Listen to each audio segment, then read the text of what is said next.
kulanti wacan wanaagsan saaxiibadan ku saaxiibnay janaalkeena ee xulka wararka habeen wanaagsan meel kastoo adduunyada ka joogtaan markan waxaad ku soo dhawaataan war degdeg ah oo janaalkeena hadda soo gaaray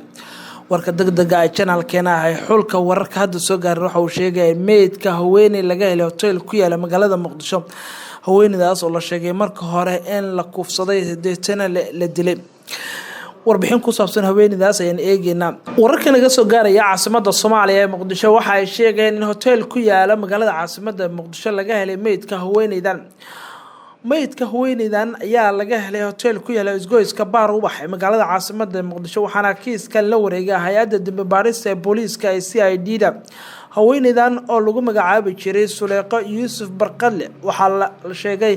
in dhowr saacadood ehelkooda ay laacsanaayeen ama ay maqaneed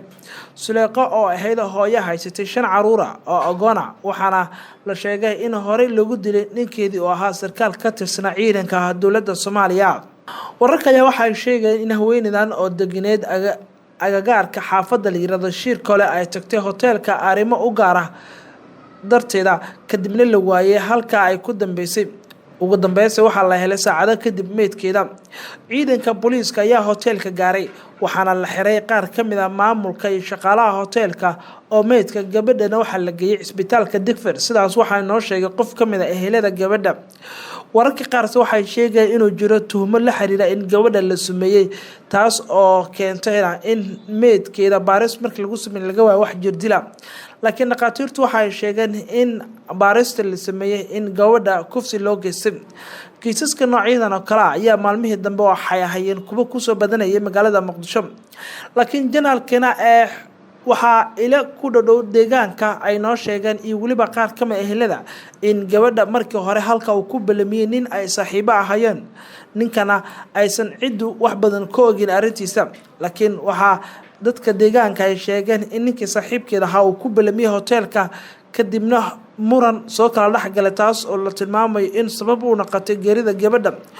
isla warar kale ka duwan waxa ay sheegayaan in ninka uu kufsi u geystay gabadha kadibna halka uu ku dilay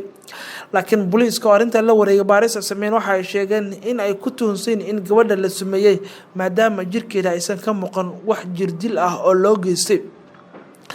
dhacdooyinka noocan oo kale ayaa ah kuwa inta badan mararka qaar ka dhaca caasimadda mana jirto tallaabooyin ay booliisku ay qaadaan ama shakhsiyaad loo soo qabqabto laakiin booliiska ayaa hadda waxay u xiriireen arintani dad kamid ah kuwa hotelka lahaa iyo shaqaalaha hotelka ka shaqeynaya oo la weydiinayo sida falka u dhacay qaabka loogu kireeyay ninkan hotelka yimid waxaase la sheegay in ninka gabadha hotelka ku balamiyay in halka uu ka baxsaday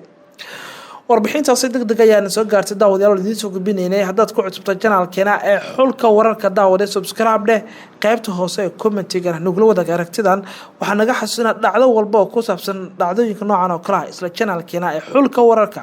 halkan kugu soo gudbin doono